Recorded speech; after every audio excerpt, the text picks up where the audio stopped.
Hello and welcome to the BYU Library Family History webinar. We're glad you could join us today. I'm Olivia Tuller and I'll be your host for this webinar. If you have technical difficulties during the webinar, please use the chat box and I can address your concerns. You are welcome to use the chat box during the webinar for comments, insights, and questions. However, all questions will be addressed at the end of the presentation. Our next webinar is on April 11th with Catherine Grant. She will be giving a presentation on the source linker on FamilySearch.org. Basics and beyond.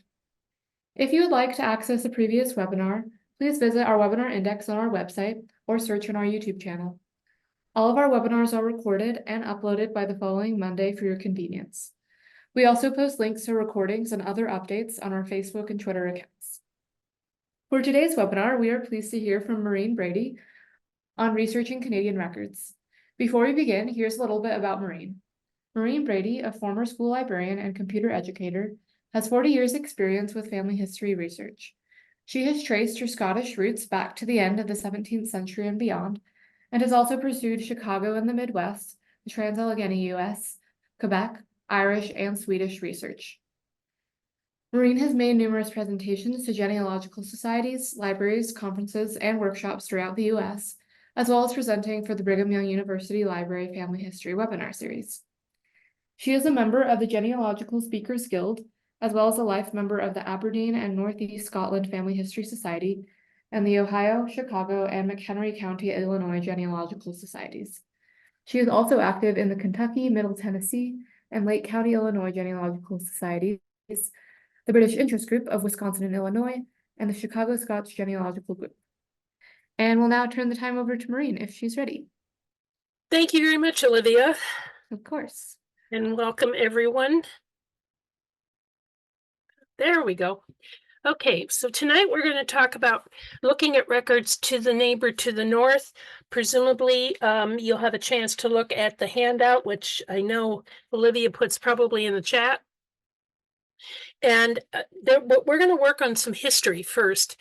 I feel that to be successful in family history research anywhere, you really have to have an understanding of the geography of the area. Its names changes, boundaries changes, but you also need to be aware of historical background and how that may affect where you're looking and what records may or may not be available. So we're going to do a bit of that. About half of this is going to be an historic overview, so you can at least get a basic understanding of what you're up against when you're doing Canadian research. First of all, we're going to look at before 1763. Now, if you can pull that date out of your U.S. history classes of your childhood, that is the date of the ratification of the Treaty of Paris, the first Treaty of Paris, which ended what we call here in the States the French and Indian War, and which in Europe was called the 7 Years' War. At that time, we're going to look at what happened before that era, though, before 1763. And the history of Canada in terms of European settlement goes back to 1534, when Jacques Cartier grants the St. Lawrence, or claims the St. Lawrence region for France. So in 1534, the entire St. Lawrence Valley, from the Atlantic Ocean down to Lake Ontario, was claimed for France, and then settlement could begin somewhat not too soon after. Now, settlement would have meant some clergy coming over to do not only exploration, but to work with the Native Americans to try to convert them to Christianity. But it would also be men who were of a type that enjoyed being by themselves, working for themselves, and being out in the frontier. And they would be looking for the furs that they could bring back to the St. Lawrence and then for shipment over to Europe, where they were in great demand. In 1605, French Port Royal in Acadia, as it was known then, was founded by the French and in effect becomes the first organized settlement within what is today Canada, but was then called New France. Acadia was the area of New Brunswick, Nova Scotia, and the northern third of Maine. In 1608, the village of Quebec was founded. In 1670, England charters the Hudson's Bay Company.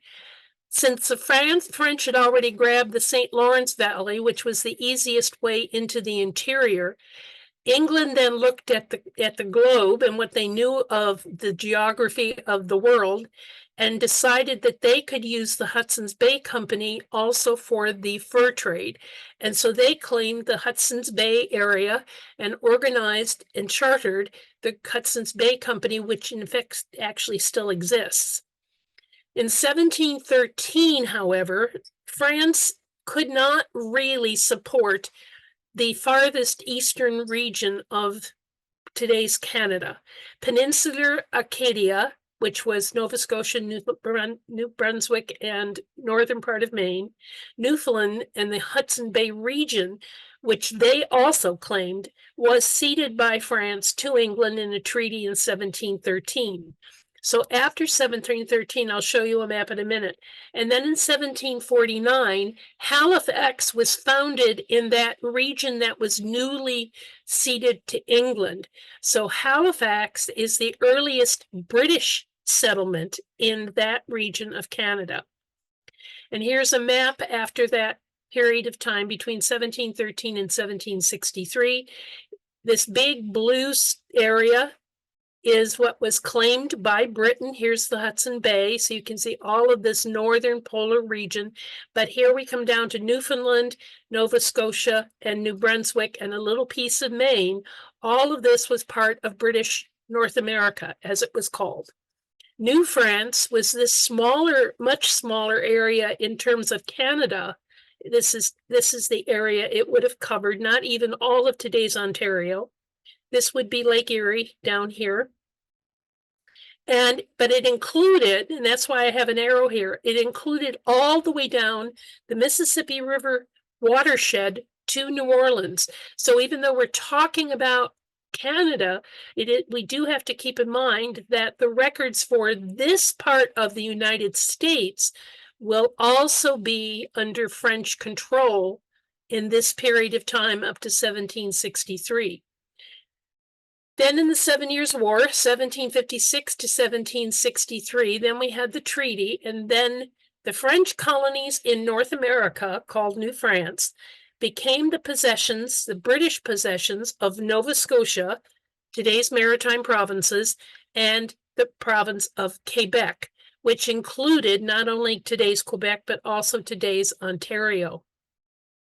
So after the treaty, British North America expanded to include all of this area like this, and then all the way down to the Mississippi River, including the entire Mississippi River watershed. From 1763 to 1867, going through the changes in that period, and this is when most of us are going to be looking at our records, unless you're doing Quebec. If you're looking at Quebec, the earliest church records actually are in the 1620s, and they precede the settlement of Massachusetts Bay Colony, and they are excellent. In 1769, Prince Edward Island becomes a separate colony. There are now enough people in today's maritime provinces to create another colony. In 1774, 11 years after the treaty, the Quebec Act was passed by the British Parliament, and it gave the legal recognition of French language, law, religion, and custom in Quebec. So between 1763 and 1774, the English law prevailed. English was the recognized language. The Church of England was the recognized religion, and so forth. But obviously, it was mostly French living in that area. So in 1774, they were granted the right for their own language, etc. 10 years later, 1784, after the American Revolution closes in 1783, New Brunswick then is separated from Nova Scotia, and I'll go into that a little more later. In 1791, there's enough people and settlement that Quebec is now split into two colonies called Lower Canada and Upper Canada. This gets confusing unless you're aware of geographic and geology rules. The St. Lawrence River flows northeast from Lake Ontario up to the Atlantic Ocean. So when you are looking at a river, the lower part of a river is where it empties, i.e. the Atlantic Ocean, and the upper part of a river is where it starts. So Lower Canada is the portion of what was Quebec, the province. Lower Canada was today's Quebec, down the St. Lawrence Valley to the Atlantic Ocean. Upper Canada were the Great Lakes, starting with Lake Ontario and then moving on into the interior. The upper and lower can get confusing, so I like to refer to them as the outlet into the Atlantic for the lower and the Great Lakes for the upper. Then in 1812, Lord Selkirk of Scotland was granted land in what is today Manitoba along the Red River Valley of the North. And if you do not know where that is, that goes from Fargo and Grand Rapids, Minnesota, and North Dakota. It's actually both are in North Dakota, and flows north and eventually empties into Hudson's Bay. Well, Lord Selkirk was granted a huge grant of land in 1812 along that river valley and created the Red River Colony, settled primarily by Scots at this point. In 1841, the Parliament then created a single combined legislature, not in London, but this was actually a legislature that met here in North America, and they combined Lower Canada, now to be called Canada East, with Upper Canada, now to be called Canada West, and they had a single legislature in that point in 1841. But you can see how late that is when we are now beginning to think of instead of individual colonies, we are now seeing some combined control. And then in 1867 is the Confederation of the Dominion of Canada. That is what it's officially called. And it only united 4 provinces: Nova Scotia, New Brunswick, Canada East, and Canada West. Now, if you note, excuse me, if you note, it did not include Newfoundland. It did not include Prince Edward Island. It did not include the Red River Valley Colony or any part of the area of Hudson's Bay. Those stayed as part of the British North America, and only these 4 areas, primarily along the Atlantic seaboard and the St. Lawrence and Great Lakes, were part of the original Confederation, creating the Dominion of Canada. So when we take a look at the map for 1867, we have Newfoundland as a colony. Here is what is the Dominion of Canada: Nova Scotia, New Brunswick, Quebec, Ontario, but not even all of Ontario. Far Western Ontario is still claimed as just part of the general British North America. We have a colony out here in the Red River Valley. And then we also have had, somewhere in that period of time, they're not really sure of the exact date, when the first fur traders of British nationality settled. Remember, the Russians were very active along the West Coast in that area. And there certainly are a lot of what is called first families in Canada settled in that area for generations. But there was a small British colony called British Columbia, and it was primarily where Victoria is today.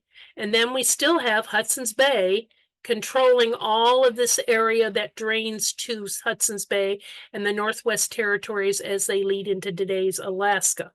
So this was the picture at the time of the First Dominion of Canada, 1867. If you are looking for records for Newfoundland, they're still going to be essentially at the Public Record Office in Kew or in various archives related to business and settlement within Newfoundland, but it's all going to be in English offices. Same thing is going to be true for Red River Colony and the British colony, British Columbia, except they're both somewhat autonomous. So they do have some records that are created and kept within those colonies. And since this is a company, Hudson's Bay Company, this is where their records will be kept, is within the company offices, in other words, London. The Dominion establishes their capital in Ottawa and begins to create the Canadian records only in 1867, and they are primarily going to be in Ottawa, Toronto, and Montreal. There are two groups that we need to look at rather specifically within this history, the Loyalists and the soldiers.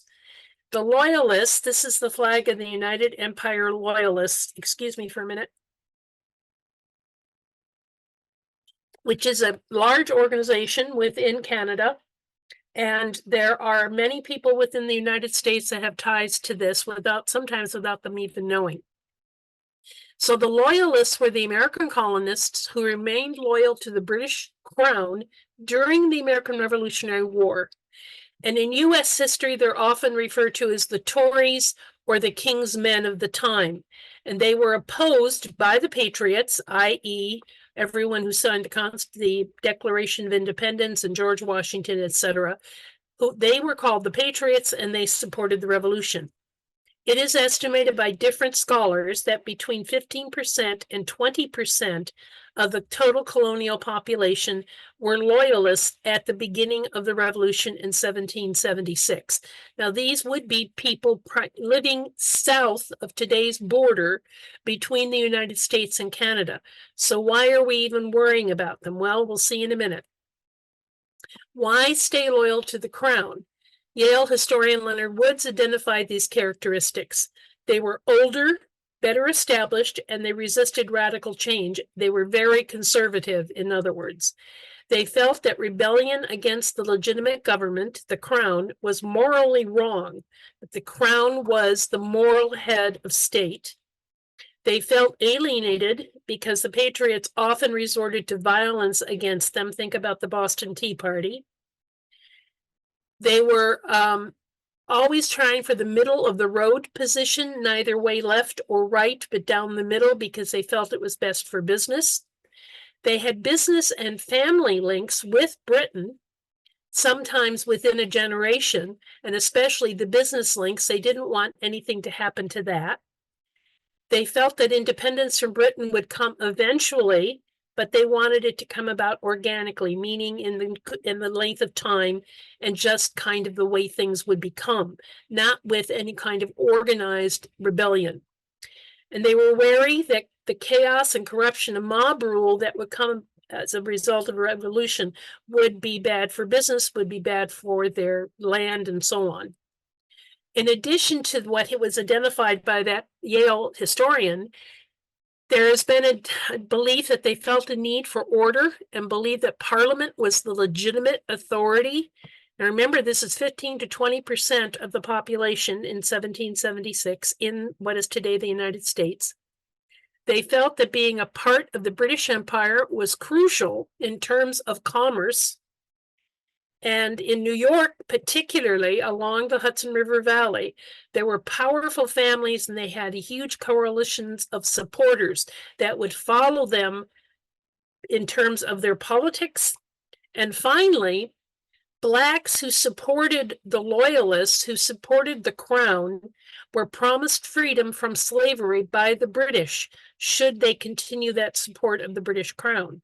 So you had all of these reasons for that 15 to 20% to stay with Great Britain and to stay with the law from the Parliament, and for their king to be, or the monarch to be, the current king or queen. When their cause was defeated in the Treaty of 1783, another Treaty of Paris, which created the United States legally, the Loyalists in the North fled largely to today's Ontario, Quebec, New Brunswick, and Nova Scotia, and they started to call themselves the United Empire Loyalists.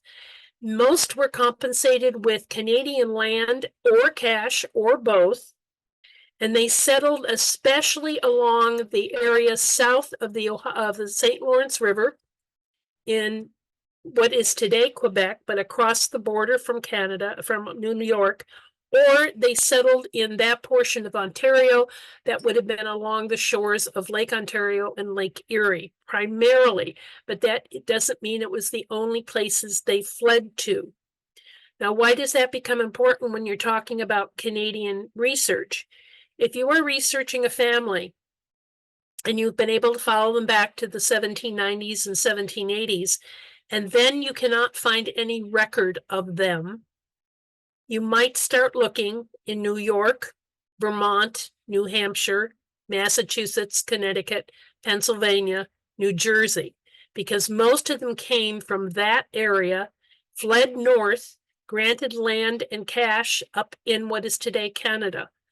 Remember, this is long before the Confederation. This was still very much British territory, British control in that period.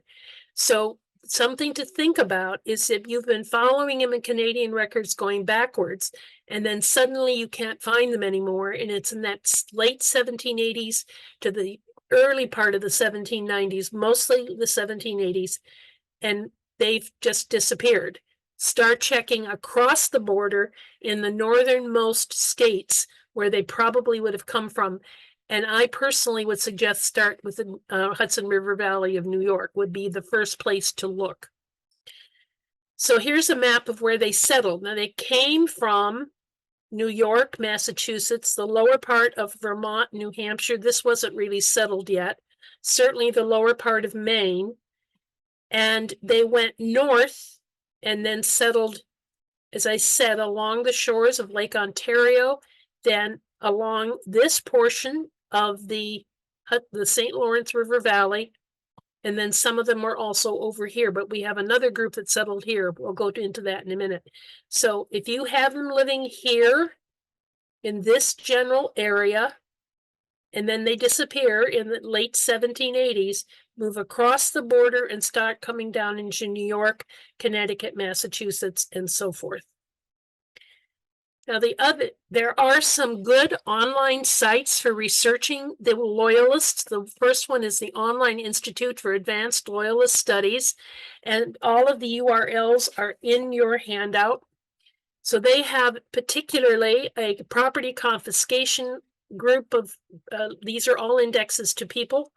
Post-war settlement, they have the female ancestors, which sometimes we have a difficult time finding, church records and all of that on their website.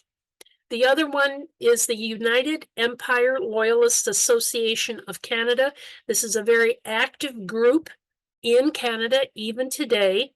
And online on their site, they have the Loyalist Directory where they have attempted to identify every Loyalist settler within that area by name and then the area they may have settled in, and then they expunged, and the proven was their land claims. That's a reference to there. And this list goes on.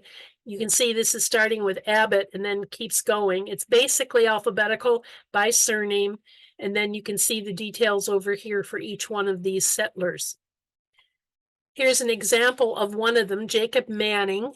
So Jacob Manning, he was a private, and he went to Aldborough, Vermont. Now, northern Vermont was still considered British territory after the Revolution, farthest northern.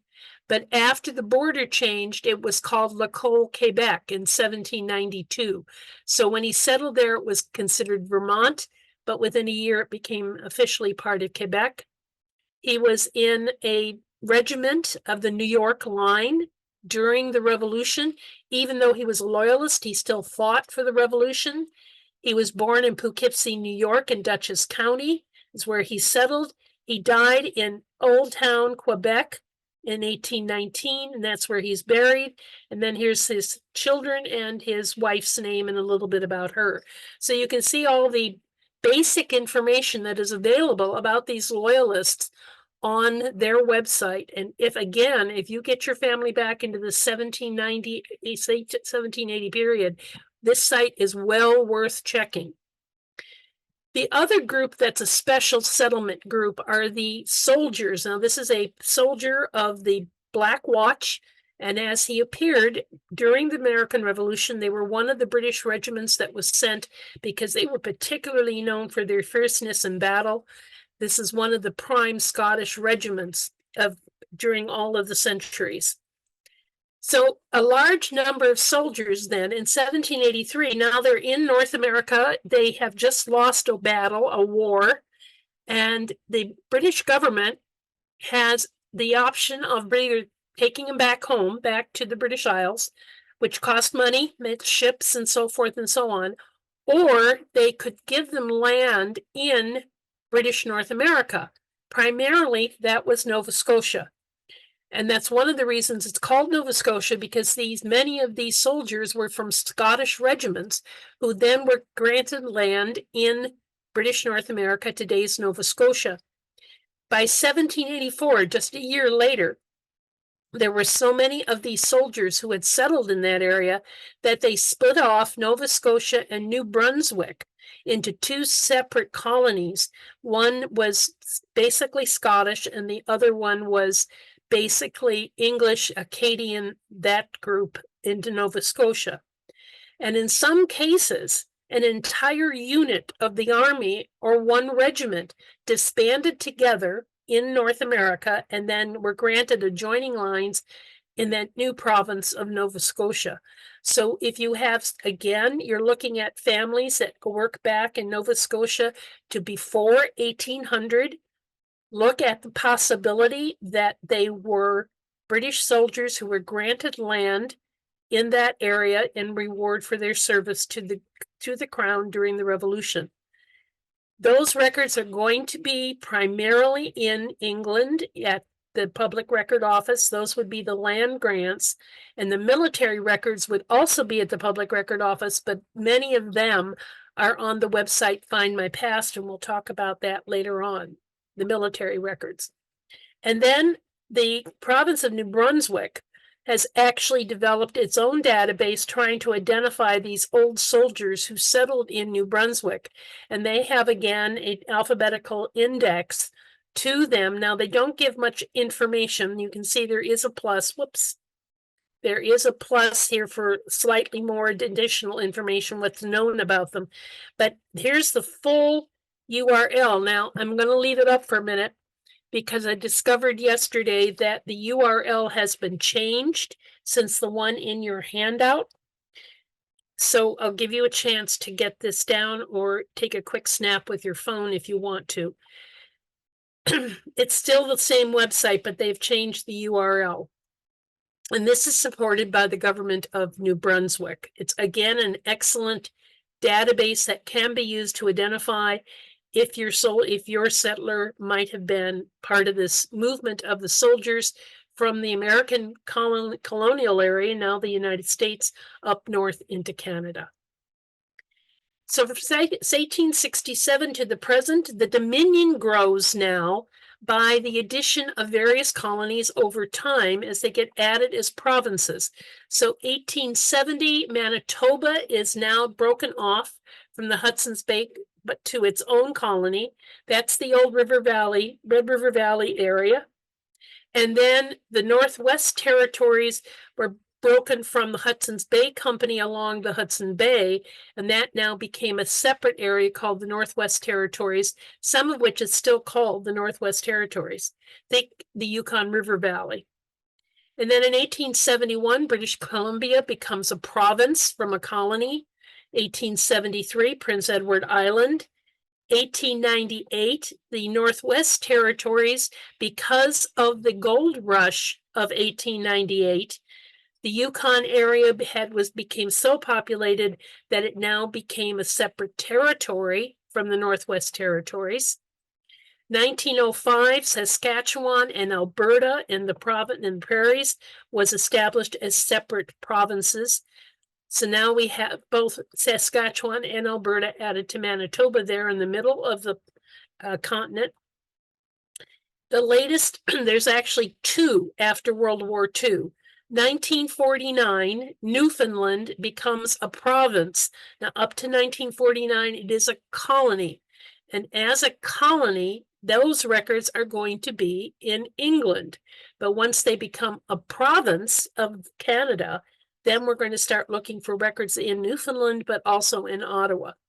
And then finally, for the few of us who may have people who are first families from the Northwest Territories, in 1999, the last province that's been created is Nunavut, and it's all basically first families in that area.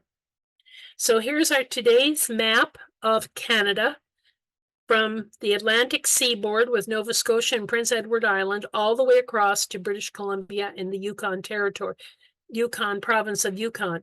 Now you notice that we still have a territory in Canada called the Northwest Territories, and essentially this is still under British control, i.e. London.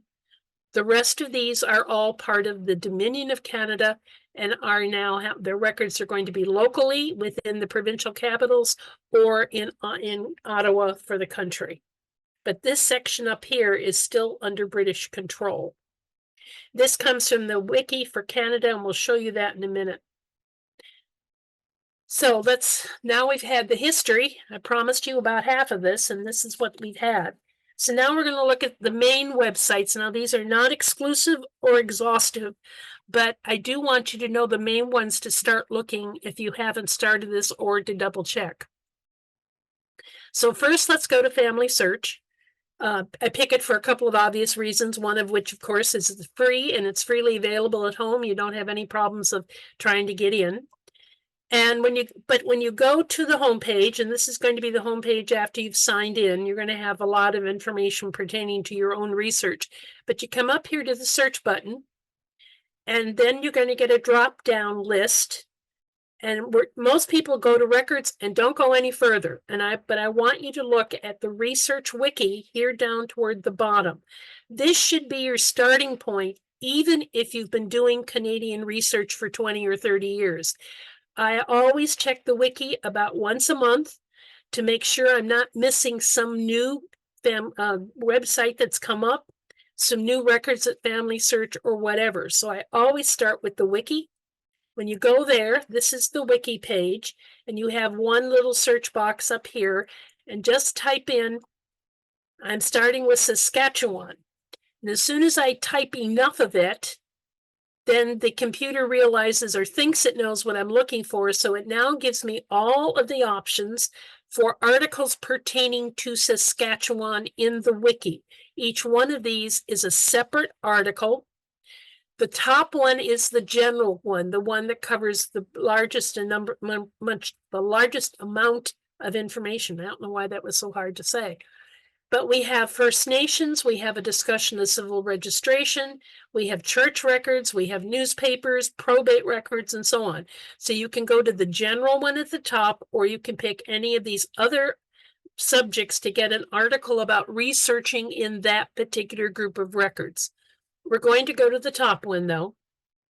And it looks like this when you pull it up. And this is only the top of the page. It goes, you have to keep scrolling to see the whole thing.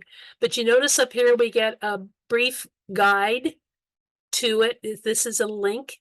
And then we also get a brief, very brief history of how it was settled and going all the way back to the First Nations. And then down to when it became a province in 1905. We have some specific research tools as they relate to Saskatchewan. You notice here's a link to the provincial archives. But what I want you to look at is the blue button. This is going to be on most of the pages that you're going to look up in the wiki, not only for Canada, but for most of the countries, states, and provinces as well. And this gives you a list, a combined list of the websites that are available for research. These are databases. They may or may not link to digital images, but it will tell you if it's just an index. But they are at the best. They are the databases at not only at Family Search, they also include a list of the ones at MyHeritage, Find My Past, Ancestry, Billion Graves, Find a Grave, any of those that have been what are being called now industry friends of Family Search, and so you can get a master list of the major websites that have information pertaining to Canada in this case, or a province, state, or another country. And it's organized by record type. And so you can go down and you can say, well, let's see, here's the death records. Let's see what that might have. But there's an index at Ancestry, and you notice the dollar signs. That means that those are subscription websites, but the Family Search Centers have free access to all of the sites on here that have the dollar sign. So if you do not have your own personal subscription to MyHeritage, for instance, you could access this at a Family Search Center. And then we have biographies. And again, this is just the top of the list. And one of the things I like to do is print this page periodically, maybe once or twice a year. And then as I go through it, I can mark and go, oh, well, I've looked at this, but I haven't looked at this. And this gives me a way to organize my researching and my trying to find my research clues. Now, the other thing at Family Search, if you've done the wiki, is to start looking at the records. And that's going to be your top option. And when you open that up, you get this page, and most people go right here and start entering a name. But the best place to go is actually this box down here in the lower right, search by place. Family Search is organized, and so is Ancestry organized for the most effective searches to start with the where someone lived or where that record might be. So even though we tend to just jump in with names, we really have to start rethinking it and start with the where. Where would that record be? Where was it created? And so you come down to this lower right.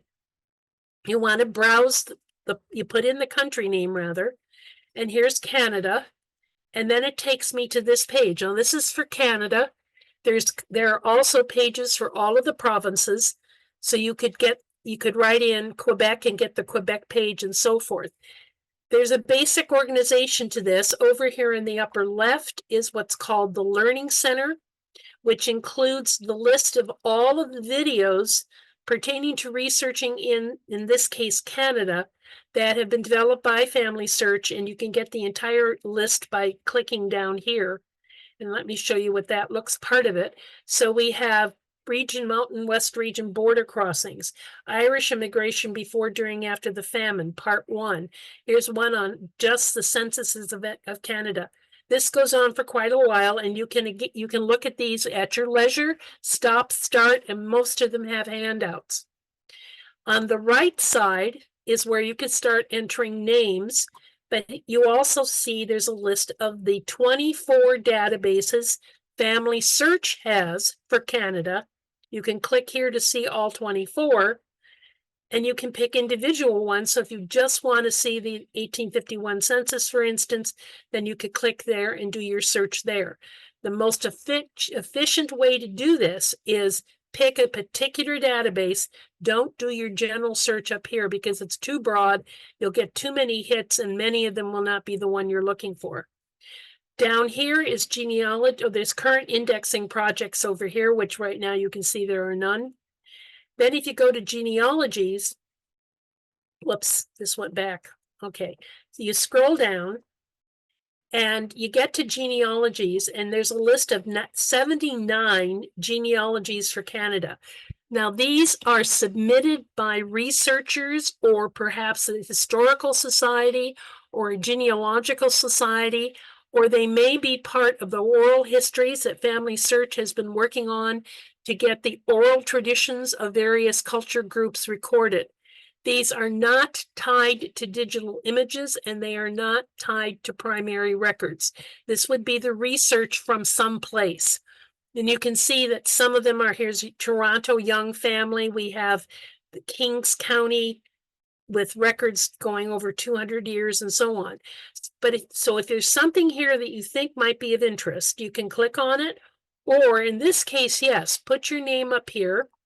And I looked for a William Hunter, and oops, sorry. I thought I had done that. What happened to it? It came up before. Well, Sorry, I don't know what happened to that visual, but you would get a list of all of these that have any kind of hints about the person you've put up here.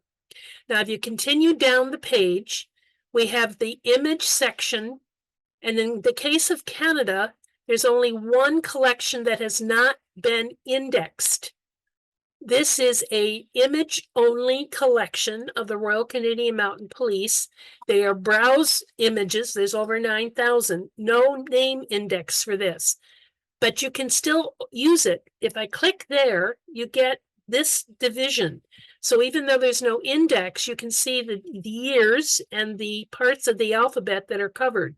So if you have somebody who's in the Royal Canadian Mounted Police and their name starts with an M, and they died in this period of time, then you should click on this and then you could go to the M part like you would looking through a microfilm. There are ways to see the images only. Then if you come down to the catalog material, you notice in the box it says birth, marriage, death. That's the default, but there's over 14,000 records for Canada. These are not databases per se. Most of these are original records of some sort, but they could be books or something. But if you click here, you can see all of the divisions of record types that you can get. Now, we think of this as the old subject headings from the old catalog that's online, but you can click any of these and then get your list of what's available of record types and digital images for a lot of it for you to look at home or at a family search center or an affiliate library. Now, caution, not all of the titles are digitized records. Some are going to be books and CDs that are in the family history library, the family search library rather, in Salt Lake City. Now, moving on to Cindy's list, this is the other free site that I suggest you try. And when you get to Cindy's list, you scroll down, and then at the very bottom, you choose the letter C. You always start with C, no matter what province you're looking for, because all of them are going to come under Canada. And then when you get to Canada, you'll notice, first of all, I want you to notice there's one up here on Acadians and Creoles. The Acadians fled from Canada and settled what is today the parts of the Caribbean and the New Orleans area, and that's where we get the word Creole from. That relates back to the Acadians of the provinces, today's provinces of Nova Scotia and New Brunswick, and part of Maine. But over here, we have a complete list of all of the topics that Cindy has identified. And what Cindy does on her page is to attempt to find any website that has family history information on it, and then get it into one of these categories so that you can find it with ease. So if we take a look at the one for provinces, there you would go to look up for an individual province. And these are going to quickly show you some of the samples of what's available. Birth, marriage, and death for the country of Canada. This is, again, just the beginning. Then we've got cemeteries and funeral homes. We have a headstone photo project separate from Find a Grave and Billion Graves. We have the Commonwealth War Graves Commission, which is for the dead of the First and Second World Wars. And it goes on from there. We have religion and churches, including Quaker records and Mennonite records.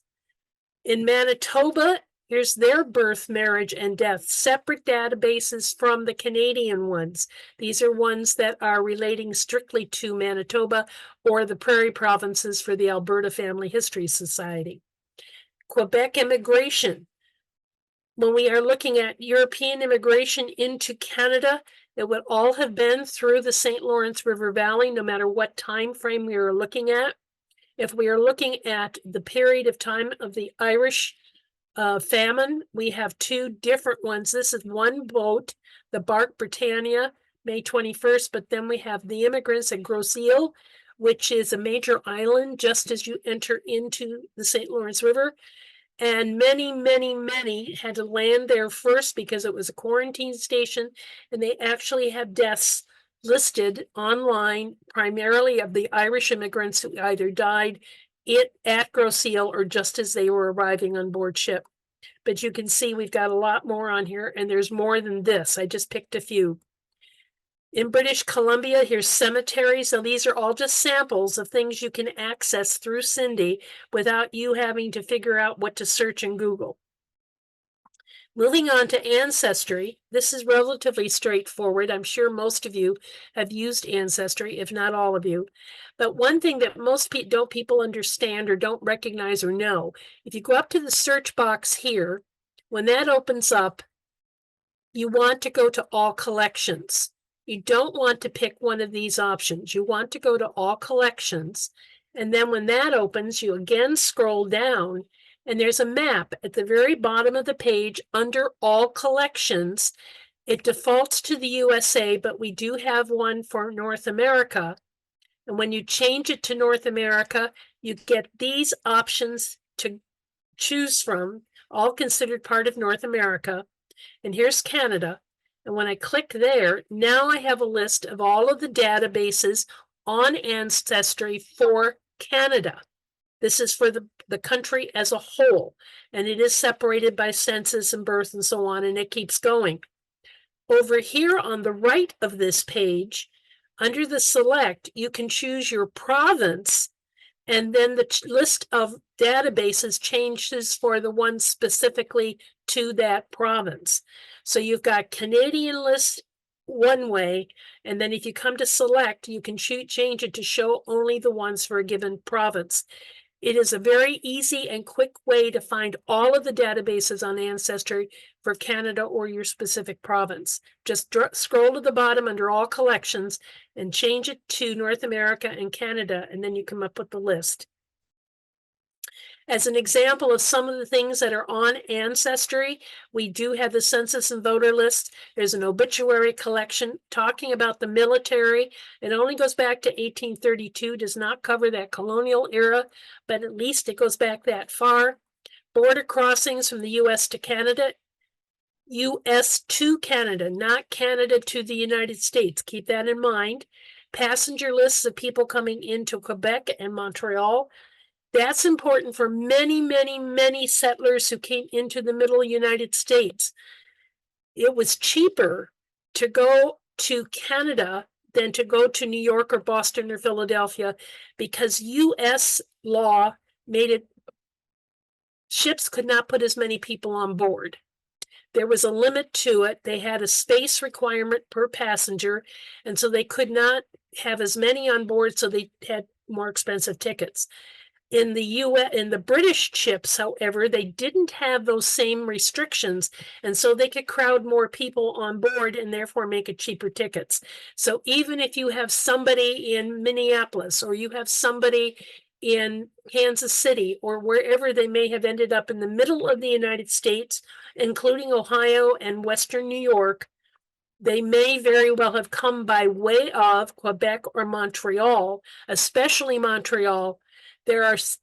Montreal is connected to the eastern half of the United States, east of the Mississippi, connected to that area by railroad by the 1850s.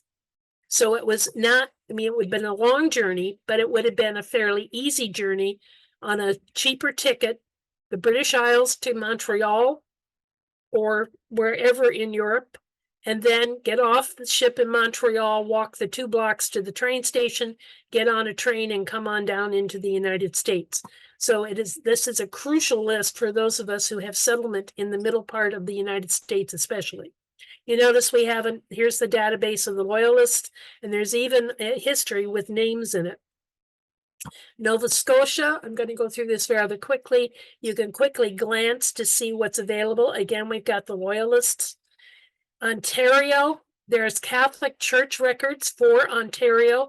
There's also Catholic Church records for Quebec, but that's for most of the province of Quebec were Catholic, so that's kind of a given. But in Ontario, there are a lot of Catholic churches, and here's the records for that. Here's an index to the Toronto Daily Star and so on. Here's Manitoba.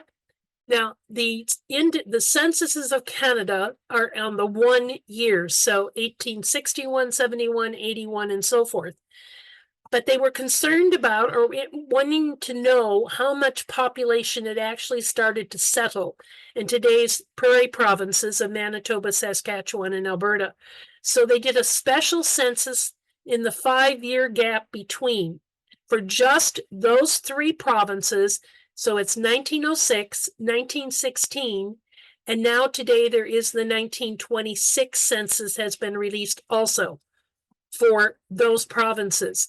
For Canada, the last census that's available now is 1931. It's that they have done an early release of the 1931 census for Canada. Typically it's 100 years, but they did an early release. And you can see there's 2 newspapers and so forth. So now moving on to Library Archives Canada. This is a little bit difficult to navigate, but worth it. So when you go to that page, you scroll down again, always scroll down on these pages because it's the only way you're going to find out what all your options are. But when you scroll down, you see this collection list and you want to go to the last one, genealogy and family history. And then here's how to begin your research. There's a whole thing on census records. But if you continue to scroll down, now you get finding aid guides. These are not databases, but these are booklets or PDF documents online that help you research in those particular areas. So notice we have acts of divorce all the way back to 1841 at Library Archives. We have a whole section on Black Canadians and Black loyalists and so on. You can pick a topic or a subtopic, and that'll pull up the guide, which then will give you how to do it on the Library Archives Canada, what websites, what databases there are, and so forth. When you open up the subtopic, you have, there's your subtopics, and you notice we have First Nation and Métis Nation, which is the blended bloodlines. So you can go from topic as genealogy and then pick your subtopics to get the specific guides related to that. It's not difficult to use to get the background, and then you go from there to follow what it tells you in the guide. Examples of what's at Library and Archives Canada exclusively. I mentioned the acts of divorce. There's also marriage bonds, upper and lower. Remember, this is the Great Lakes and this is the St. Lawrence. Names appearing on lists of marriage licenses in Upper and Lower Canada. Here's immigration databases on Library and Archives. They have an extensive list here, even from China and the Russian Empire, the West Coast coming in, as well as people coming in from the East. And then we have land records. You notice Upper Canada, Lower Canada, and the years. And then the military records, which go back to, you notice here, Loyalists and British soldiers back to 1772, Loyalists in the Maritimes, 1777. So this military base, Library Archives Canada, will take you back to those soldiers who then came north after the Revolution and settled in today's Canada. And it also goes forward. We have War of 1812, World War, and so on there too. Find My Past is another one. This is especially good for the military records. When you go on there, you want to come down to the all record sets. And then when you get that, you change it to Canada, and then you can put in a country or county, and then it will give you a list. Now, this is not alphabetical, and every time you do it, the list is going to be in a different order. So you're going to have to scroll each time to look for a particular database that you may be interested in. But it's got an excellent group of material there for especially the military records of the British units as they pertain to any period of time that they may have fought on or served in Canada. And here's an example of Manitoba. So we have Manitoba by itself. There's an estate index, for instance. They have passenger lists here also. Always good to check more than one website if they have the same group of records index, because different eyes see different things. We also have the censuses and so on. Canadian newspapers online. This has become a key source now for us to do research, because there are so many newspapers now that are coming up online in digital format, which makes them every word searchable. And for Canada, you go back to the wiki and you type in your province name with the name newspapers. And then it will come up with this article about, in this case, Quebec newspapers. Here's the outline, but you notice one of them says digital issues online. Now you will want to look through this entire article to get the background of newspapers and separate indexes and so forth. But if you're looking for the digital copies, you go to digital issues online. Try saying that fast. And this is what it looks like. This is for Quebec. And you notice a lot of this is at Google News now, and that's a free site. Here's the years the newspaper is available online, and then you just click on the blue link and it would take you to that newspaper and you could search it. You can see some of it here, 1775. So we go back into the period of about the revolution and come forward. You can see the years, all of it up into the 1970s. So this, you can get this list in the wiki for every province, and it really is a huge help when you're trying to find obituaries, marriage announcements, and so forth. You won't find a lot of births in this, but you will find especially the deaths and burial information, and occasionally you'll find marriages. And sometimes some good little tidbits of family history story. The another site to go to, which is a subscription site owned by Ancestry, is newspapers.com. Many of the public libraries in the United States at least have a subscription to newspapers.com because it is connected to Ancestry. And Ancestry, the website Ancestry, includes marriages and deaths from newspapers.com when you're doing searches on Ancestry. So you'll see links to newspapers.com. But it is a website that you do need to pay for. But in terms of Canadian papers, if once you know that you have a paper up there, it would be worth at least a couple of months' research to have a subscription there, at least in my opinion. Now, this is the search box. It doesn't give you a lot of option, but you can find all kinds of information about the family, not just the basic birth, marriage, death, but you can find, I found old pioneer articles that when they were interviewed because they were a pioneer settler in that area and so on. When you see this, scroll down again. One of the key things, scroll down, and it comes to a map, but it's always the United States. We'll explore all locations, and then it will switch to a list. You choose Canada, and it comes up looking like this, and you just work your way across. So I chose Canada. I want to see what's available for Saskatchewan, and there's a city of Saskatoon, and now it shows me the newspaper names that are available for Saskatoon. And if I click on the eyes, it'll give me the years that it's available. And then you can select your newspaper and do your searches. Or you can just do a general search within Saskatoon down here. So this is on newspapers.com. You go down, scroll down to look at all locations, choose Canada, and then work your way across to get to the city that you're most interested in. And then when you're talking about further west, the prairie provinces particularly, but even Western Ontario, some of those newspapers covered a wide area of their province. Saskatoon was the capital, and when you look at a Saskatoon newspaper, you will see entries for people all over Saskatchewan, even those not living in Saskatoon.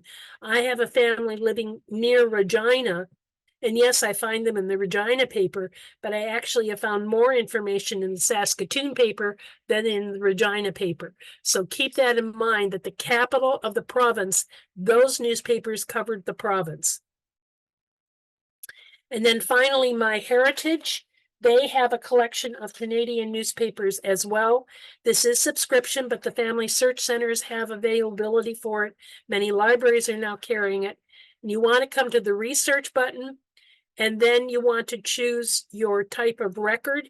But here's newspapers. And when you go there, then you get a search box to search all of the newspapers at My Heritage that would pertain to what you're looking for. Again, the place of that newspaper is what you have to identify first, and then you go from that to looking for a person. And so have fun with this. And that's the quick, we're right at 7 o'clock. I don't know, Olivia, if you have time for questions or not. Stop share. We have one question from Clarissa. She says, I missed writing down the new link for New Brunswick. Can you provide it? Thanks. Okay, give me a moment for that. Okay, the one that he's talking about for World War I, that is the old Library of Archives URL that doesn't function anymore within the last 2 weeks. So that Library of Archives Canada one in your handout is the current new Library of Archives Canada to get to the World War I military records. It threw me for a loop too. I cover a lot of history in this, and I think the important thing to remember is when you're looking for your family, the where is vital, and then the when. So what period of time are you looking for your family? And then who is the government in charge? Is it the province, or are we going to be looking at records in England, which are sometimes a pain to try to get into? Are we going to be looking only at Library Archives Canada because that's where everything has been deposited, especially historical records of the 19th century and so on? So you've got to be very, very careful that you first identify where that record might be and then move from there. Quebec is the fun province because Quebec is so well documented all the way back to 1620. Their church records are fantastic.